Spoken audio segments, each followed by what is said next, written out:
Hi friends. അപ്പം ഞാൻ അടുത്തൊരു വീഡിയോ ചെയ്യാൻ ഉദ്ദേശിക്കുന്നത് നമ്മളുടെ ബിഗ് ബോസ് സീസൺ 6 തന്നെ ഇപ്പോഴത്തെ ഒരു വിഷയമാണ്. നമ്മളുടെ ഒരുപാട് കാര്യങ്ങൾ അതിൽ മനസ്സിലാക്കാനുമുണ്ട്. അതേസമയം തന്നെ നമ്മൾ ഇരുത്തി ചിന്തിപ്പിക്കാനുള്ള ഒരുപാട് കാര്യങ്ങൾ അതിൽ പറയുന്നുണ്ട്. അപ്പോൾ തുടർച്ചയായിട്ട് ഞാൻ സീസൺ 6 വാച്ച് ചെയ്ത ആളാണ് ഇതുവരെ ഉള്ളത്. പക്ഷേ എനിക്ക് തോന്നിയത് വളരെ തരം താഴ്ന്നുകൊണ്ടിരിക്കുന്നു. അതായത് ഓരോ സീസണിൽ കഴിയുന്തോറും മെച്ചപ്പെടുകയാണ് സാധാരണയായി ചെയ്യുന്നത്. ഇത് വളരെ തരം താഴ്ന്നുകൊണ്ടിരിക്കുന്നു. എന്ന് വെച്ചാൽ മാറ്റി ചിന്തിക്കുക എന്ന് പറഞ്ഞാൽ ഇത്രയും മാറ്റി ചിന്തിക്കുമെന്ന് വിചാരിച്ചില്ല. നല്ല കാര്യങ്ങൾ നടക്കുന്നുണ്ടാവാം, പക്ഷേ എഡിറ്റിംഗ് ചെയ്ത് ജനങ്ങളിലേക്ക് എത്തിക്കുന്നത് ഓൺലി എന്താ പറയുക, അവരുടെ ചാനൽ റേറ്റിംഗ് മാത്രമാണോ ഉദ്ദേശിക്കുന്നത്, അല്ലെങ്കിൽ ആളുകളിലൊരു അടി ഉണ്ടാക്കുമല്ലോ. ഇനി അതല്ലെങ്കിൽ തന്നെയും ഇനി ആ വീടിനുള്ളിൽ തന്നെ ഒരു പൊരിഞ്ഞ അടിയാണോ ഇവർ ഉദ്ദേശിക്കുന്നത് എന്ന് നമുക്ക് ചിന്തിക്കേണ്ടിയിരിക്കുന്നു. അപ്പം ഈ ഒരു ഷോ വന്നതിന് ശേഷം എൻ്റെ ചാനൽ അതിനെപ്പറ്റി സംസാരിക്കുന്ന ചാനലല്ല. ഞാൻ എൻ്റെ ചാനൽ സ്റ്റാർട്ട് ചെയ്തേക്കുന്നത് തന്നെ അതിലെ കണ്ടൻസ് തന്നെ ബിഗ് ബോസ് ഒന്നുമല്ല. പക്ഷേ എനിക്ക് തോന്നിയത് എന്താണെന്ന് വെച്ച് കഴിഞ്ഞാൽ, സോഷ്യൽ മീഡിയ എന്ന് പറയുന്നത് എനിക്ക് പേഴ്സണലി എനിക്ക് ഉള്ള അഭിപ്രായം എന്ന് പറയുന്നത്, നമ്മൾ പത്രം, റേഡിയോ, TV എന്ന മാധ്യമങ്ങളല്ലാതെ ഒരുപാട് അറിവുകൾ പാസ് ചെയ്യാനും ഒരുപാട് ലോകത്തിലെ കാര്യങ്ങൾ അറിയാനും. നമ്മൾ ന്യൂസ് കേൾക്കുമ്പോഴാണ് രാവിലെ കാര്യങ്ങൾ അറിയുന്നത് പുറമേ ഉള്ളത്. അല്ലെങ്കിൽ പത്രം വരുമ്പോൾ അത് അരിച്ചു പെറുക്കി വായിക്കുന്നവരുണ്ട്. എന്ന് വെച്ചാൽ പുറം ലോകമായിട്ടുള്ള കാര്യങ്ങൾ നമുക്ക് അറിയാൻ വേണ്ടിയിട്ട്. അപ്പോൾ അതിന് ശേഷം നമ്മുടെ വിരൽത്തുമ്പിൽ അറിവുകൾ അല്ലെങ്കിൽ നമുക്ക് കാര്യങ്ങൾ ഷെയർ ചെയ്യാനൊരു മീഡിയ ആയിട്ട് വന്നതാണ് സോഷ്യൽ മീഡിയ എന്നുള്ളത്. അതായത് നമുക്ക് യൂട്യൂബ്, ട്വിറ്റർ അല്ലെങ്കിൽ ഫേസ്ബുക്ക്, ഇതൊക്കെ ഒരുപാട് കാര്യങ്ങൾ നമുക്ക് മനസ്സിലാക്കി തരുന്നുണ്ട്. അതേസമയം തന്നെ ഇതുകൊണ്ട് ഒരുപാട് ദോഷങ്ങളുണ്ട്. കാരണം ഒരു മനുഷ്യൻ്റെ 24 മണിക്കൂറിൽ ഇപ്പോൾ പ്രധാന ഒരു ടൈമും, അല്ലെങ്കിൽ മോർണിംഗ് ആയിക്കോട്ടെ അല്ലെങ്കിൽ നൈറ്റ് ആയിക്കോട്ടെ, എപ്പോഴാണെങ്കിൽ തന്നെയും എല്ലാവരും ഫോണിലൊന്ന് തൊടാതെ അവസാനിക്കുന്നുമില്ല, തുടങ്ങുന്നുമില്ല. ചിലരൊക്കെ അലാറം വയ്ക്കുന്നത് തന്നെ ഫോണിലാണ്. അപ്പം നമ്മുടെ ഒരു എന്താ പറയുക, രീതി അനുസരിച്ചിട്ട് നമ്മൾ ഇത് നമ്മുടെ ഒഴിച്ചുകൂടാനാവാത്ത ഒരു ഘടകമായി മാറി മൊബൈൽ. അപ്പോൾ ഈ മൊബൈൽ നല്ല രീതിയിൽ ഉപയോഗിക്കാം, ചീത്ത രീതിയിൽ ഉപയോഗിക്കാം. ഇപ്പം എല്ലാവർക്കും ടച്ച് സ്ക്രീൻ മൊബൈലായി കഴിഞ്ഞു. ഒരു സ്ക്രോൾ ചെയ്ത് ചുമ്മാ ഒരു യൂട്യൂബ് കണ്ടാൽ തന്നെ നമുക്ക് ഒരുപാട് കാര്യങ്ങൾ അറിയാം. അതിൽ തന്നെ മുകളിൽ ഹെഡിങ്ങുകളായിട്ട് കിടക്കുന്നുണ്ട്, ഡിവൈഡ് ചെയ്തിട്ട്. അതായത് നമുക്ക് എഡ്യൂക്കേഷണലായിട്ട് വേണമെങ്കിൽ അങ്ങനെ നോക്കാം, ഇതല്ലെങ്കിൽ കുട്ടികളുടെ കിഡ്സിൻ്റെ ആയിട്ടാണെങ്കിൽ അങ്ങനെ നോക്കാം, അതല്ലെങ്കിൽ ന്യൂസ് ആയിട്ടാണെങ്കിൽ അങ്ങനെ നോക്കാം. അപ്പോൾ ഇതൊന്നും നമ്മൾ ശ്രദ്ധിക്കുന്നില്ല. അതൊക്കെ ഒരു ചെറിയ രീതിയിൽ കാണിക്കുന്നുള്ളൂ എങ്കിൽ അത് നമ്മൾ ശ്രദ്ധിക്കുന്നില്ല.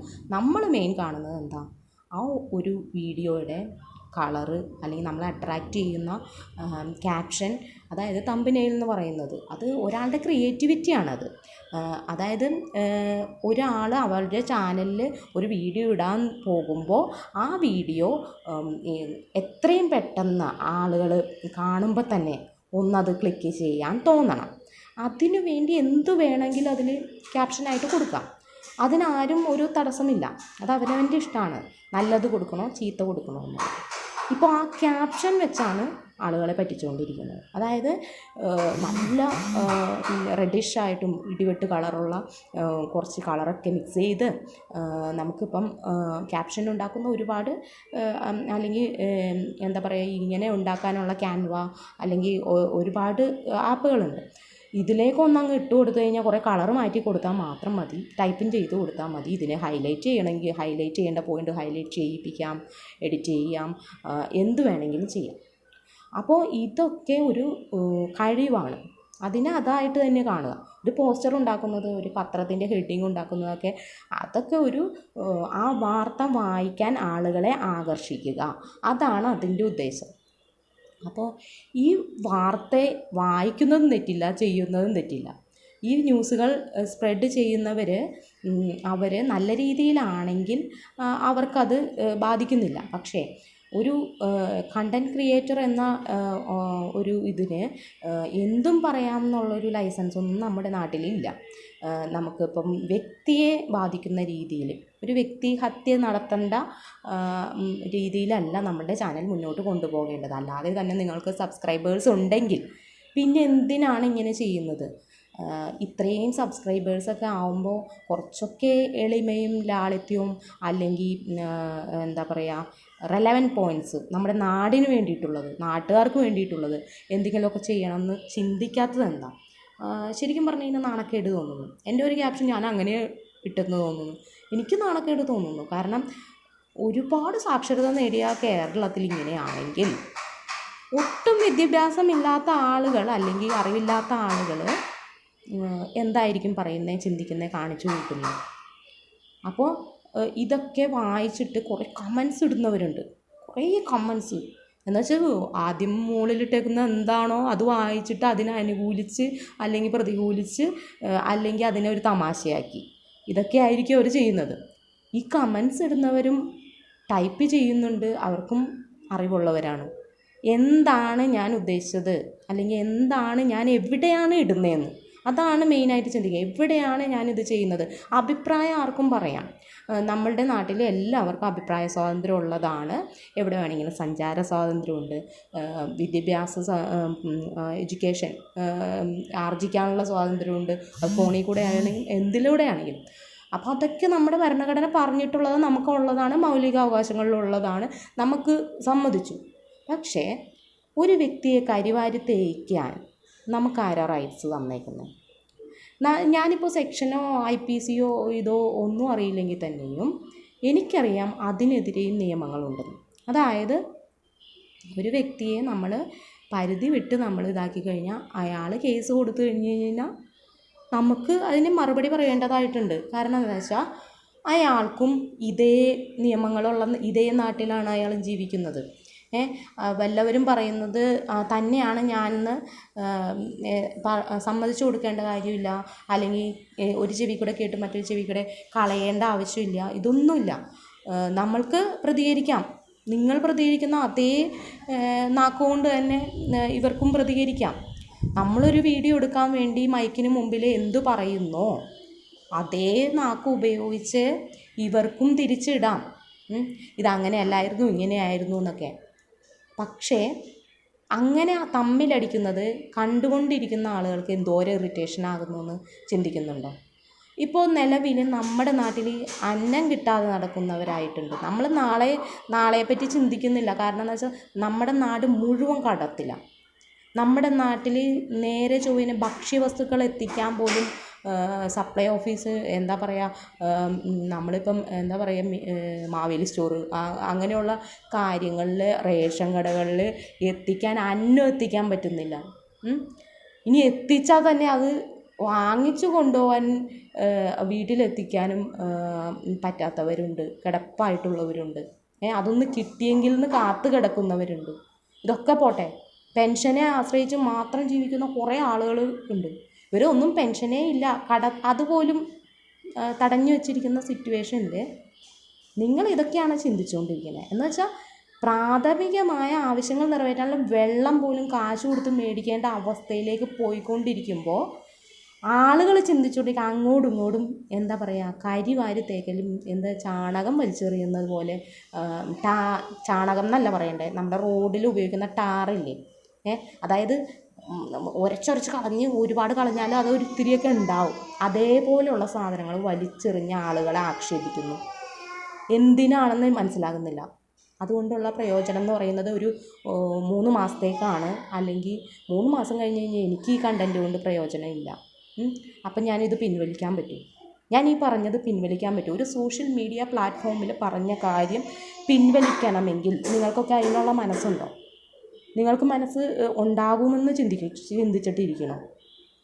നിങ്ങൾ മാറ്റി പറയാം. അപ്പം നിങ്ങളും അവസരവാദികളാവില്ലേ? പറഞ്ഞ കാര്യം മാറ്റി പറഞ്ഞു എന്നാവും. അപ്പം ചിന്തിച്ചിട്ട് നന്നായിട്ട് ആലോചിച്ചിട്ട് ക്യാപ്ഷൻസ് ഇടൂ. വീഡിയോ എടുക്കൂ, മറുപടികൾ പറയൂ. പിന്നെ നമ്മളാരും ബിഗ് ബോസ് വീട്ടിൽ പോകാത്തവരാണ്. ഒരാളുടെ അനുഭവം എന്ന് പറയുന്നത് വേറെ, കണ്ണിലൂടെ ലഭിക്കുന്നത് വേറെ. കാഴ്ചയിലൂടെ ലഭിക്കുന്നതിൽ എഡിറ്റിംഗ് വരുത്താനും ഇതിനൊക്കെ ഒരുപാട് സംവിധാനങ്ങളുണ്ട്. പക്ഷെ അനുഭവത്തിലൂടെ ലഭിക്കുന്നതിന് ഒരു എഡിറ്റിങ്ങും ഒരു ഇതും ചെയ്യാൻ പറ്റുന്നില്ല. നമ്മുടെ ശരീരത്തിൽ ബ്രെയിൻ എന്ന് പറഞ്ഞ സാധനമുണ്ട്, മനസ്സെന്ന് പറഞ്ഞ സാധനമുണ്ട്. സങ്കടം, വേദന, അല്ലെങ്കിൽ വികാരങ്ങൾ എന്ന് പറയുന്നത്, വികാരങ്ങൾ നമ്മളെ എങ്ങനെ പ്രകടിപ്പിക്കുന്നു എന്നുള്ളത് നമ്മളുടെ നേച്ചർ അനുസരിച്ചിട്ടാണ്. നമ്മൾ ജനിച്ചു വന്ന സാഹചര്യങ്ങൾ അല്ലെങ്കിൽ നമ്മളുടെ ചുറ്റുമുള്ള ആൾക്കാരിൽ നിന്ന് നമ്മളെങ്ങനെയായി തീർന്നോ, അതായത് നമ്മൾ ഇത്രയും നാൾ ജീവിച്ചിട്ട് 25 വർഷം ജീവിച്ചെങ്കിൽ 25 വർഷത്തിൽ നമുക്കുണ്ടായ സാഹചര്യങ്ങൾ, നമുക്ക് ചുറ്റുമുള്ള ആളുകളുടെ ഇൻഫ്ലുവൻസ് മൂലം നമ്മളുണ്ടാക്കിയെടുത്ത ഒരു സ്വഭാവം, ക്യാരക്ടർ എന്ന് പറയുന്നതുണ്ട്. ഈ ക്യാരക്ടർ പലതും മാറാം. ഇപ്പോൾ ഒരു പൂന്തോട്ടത്തിൽ പല ടൈപ്പ് ചെടിയുണ്ടെന്ന് പറയുന്ന പോലെ കുറ്റിച്ചെടികളുണ്ടാവാം, ചെറിയ ഇതുണ്ടാവും, എഴഞ്ഞ് എന്താ പറയുക നിലത്തൂടെ പടർന്ന് പോകുന്നതുണ്ടാവാം, ഇനി മുകളിലേക്ക് മറ്റ് സസ്യങ്ങളെ ആശ്രയിച്ച് പടർന്ന് കയറുന്നതുണ്ടാകാം. ഇതൊക്കെ ഉണ്ടാകാം. ഇനി വിഷച്ചെടികളും ഉണ്ടാകാം. ഇല്ലാത്ത ഇത് പറയാൻ പറ്റുമോ നമുക്ക്? അതുപോലെ തന്നെയാണ് മനുഷ്യരും. എല്ലാ ടൈപ്പ് ആളുകളും ഉണ്ട്. ഇതിനെ അക്സെപ്റ്റ് ചെയ്യാൻ പഠിക്കുക. ഇപ്പോൾ അക്സെപ്റ്റ് ചെയ്യാൻ പറ്റുന്നില്ലാത്തവരാണെങ്കിൽ അവോയ്ഡ് ചെയ്യുക. അറ്റ്ലീസ്റ്റ് അതെങ്കിലും ചെയ്യുക. അതായത് ഞാൻ ആ ഭാഗത്തേക്കില്ല, എനിക്കതിന് അഭിപ്രായമില്ല, അല്ലെങ്കിൽ എനിക്ക് അഭിപ്രായമുണ്ട് പക്ഷെ ഞാൻ പബ്ലിക്കലി പറയുന്നില്ല, ഞാൻ എൻ്റെ വീട്ടിൽ മാത്രം പറയും, അല്ലെങ്കിൽ ഞാൻ സ്വയം പറയും. നിങ്ങൾ കണ്ണാടിയുടെ മുമ്പിൽ നോക്കി പറയൂ, നിങ്ങൾക്ക് പറയാനുള്ളത്. ഇല്ലെങ്കിൽ കടലിൻ്റെ സൈഡിൽ പോയി തിരമാലകളോട് പറയും. ഞാൻ ഏത് സിനിമയിലാണോ ഇന്നസെൻ്റ് പറയുന്നത്, അടക്കി പിടിച്ച് വെച്ചിട്ട് പറയാൻ പറ്റാതായപ്പോൾ അയാൾ പോയി ഇങ്ങനെ, രസതന്ത്രമാണെന്ന് തോന്നുന്നു, മീര ജസ്മിനൊക്കെ ഉള്ള ഒരു സിനിമയിൽ, അത് അയാൾക്ക് അടക്കി പിടിക്കാൻ അറിയില്ല. അയാൾക്ക് കിടന്നിട്ട് ഉറപ്പില്ല, ഒന്നുമില്ല, അയാൾക്ക് അത് പറഞ്ഞേ പറ്റൂ. അയാൾ എന്താ ചെയ്ത, വിജനമായ ആരുമില്ലാത്ത സ്ഥലത്ത് പോയി ഒച്ചത്തിൽ കൂവി വിളിച്ച് പറഞ്ഞു, അല്ലേ? എന്ന് വെച്ചാൽ ചിലത് അങ്ങനെയാണ്, അടക്കി പിടിക്കാൻ പറ്റില്ല. അടക്കി പിടിച്ചാൽ നമ്മൾ അഗ്നിപർവ്വതം പോലെ പൊട്ടും. അപ്പോൾ അതാണ് മനസ്സിൻ്റെ കഴിവ്. നിങ്ങൾ വിചാരിക്കുന്ന നിസ്സാര കാര്യമല്ല ഈ മനസ്സെന്ന് പറയുന്നത്. അത് കൺട്രോളില്ലാതെ ചിന്തിക്കും, കൺട്രോളില്ലാത്ത പ്രവൃത്തികൾ ചെയ്യും, സാഹചര്യങ്ങൾക്കനുസരിച്ച് അത് ആഞ്ഞടിക്കും. അത് കടലിലെ സുനാമി വന്ന പോലെയൊക്കെ വരും. അപ്പോൾ അതുകൊണ്ട് നിങ്ങളാരും, ഞാൻ എന്തുകൊണ്ടാണ് അത് പറഞ്ഞു എന്ന് വെച്ച് കഴിഞ്ഞാൽ, ഞാൻ കുറച്ചെങ്കിലും സൈക്കോളജിയൊക്കെ പഠിച്ചിട്ടുള്ളതാണ്, വായിച്ചിട്ടുള്ളതാണ്. എന്നെ സംബന്ധിച്ച് എനിക്കറിയാം അങ്ങനെ ചിന്തിക്കാനും അങ്ങനെ അതിനെ ഡൈവേർട്ട് ചെയ്ത് മാറ്റാനും. എന്താണെന്ന് വെച്ച് കഴിഞ്ഞാൽ, അങ്ങനെ ചിന്തിക്കുമ്പോൾ, നമ്മളതൊക്കെ മനസ്സിലാക്കി കഴിഞ്ഞ് ചിന്തിക്കുമ്പോൾ, നമ്മൾ ചെറുപ്പം മുതലേ കൊണ്ടു നടന്നതൊക്കെ എന്ത് വിഡ്ഢിത്തരമാണെന്ന് തോന്നും. മനസ്സിലായോ? അപ്പോൾ നിങ്ങളൊക്കെ ഒന്ന് ചിന്തിക്കും, നല്ല പോലെ ചിന്തിക്കും. നിങ്ങൾക്ക് ചിന്തിക്കാൻ പറ്റുന്നില്ലെങ്കിൽ ഈ പറഞ്ഞതിൽ എന്തെങ്കിലും വിരോധമുള്ളവർ കമൻസ് രേഖപ്പെടുത്തുക. അതിൽ എനിക്കറിയാവുന്ന അറിവ് ഞാൻ പാസ് ചെയ്ത് തരും. എന്തായാലും റിപ്ലൈ ഇടേണ്ടതാണെങ്കിൽ ഞാൻ റിപ്ലൈ ഇടും. എന്ത് തന്നെയാണെങ്കിലും ശരി, നിങ്ങളൊക്കെ ഒരു യൂട്യൂബിനെ ആശ്രയിച്ചോ അല്ലെങ്കിൽ ഒരു സോഷ്യൽ മീഡിയയെ ആശ്രയിച്ചോ ഇരിക്കാതെ നാടിനു വേണ്ടി എന്തെങ്കിലും ചെയ്യും. ഇല്ലെങ്കിൽ വേണ്ട, നാടിനു വേണ്ടി ചെയ്യണ്ട. അവനവൻ്റെ ജോലി എന്താണോ അതിൽ കോൺസെൻട്രേറ്റ് ചെയ്യും. അവനവന് വിദ്യാഭ്യാസമാണോ വലുതെങ്കിൽ വിദ്യാഭ്യാസത്തിൽ കോൺസെൻട്രേറ്റ് ചെയ്യും. അപ്പോൾ നിങ്ങൾക്ക് കുറച്ചുകൂടി കാര്യങ്ങൾ അറിയാൻ പറ്റും. അടുത്ത വർഷം ഇതേ അഭിപ്രായം അല്ലായിരിക്കാം നിങ്ങൾക്ക്. അപ്പോൾ അതുകൊണ്ട് രേഖപ്പെടുത്തുന്ന ഓരോ അഭിപ്രായവും 100 വട്ടം ആലോചിച്ചിട്ട് ചെയ്യൂ. നമ്മൾ വീഡിയോ ക്രിയേറ്റ് ചെയ്യുന്ന കണ്ടൻറ്റ് ചെയ്യുന്നവർക്കറിയാം, ഒരുപാട് തവണ നമ്മൾ റിപ്പീറ്റ് ചെയ്ത് നോക്കിയിട്ടാണ് ഇതൊക്കെ പബ്ലിഷ് ചെയ്യേണ്ടത്.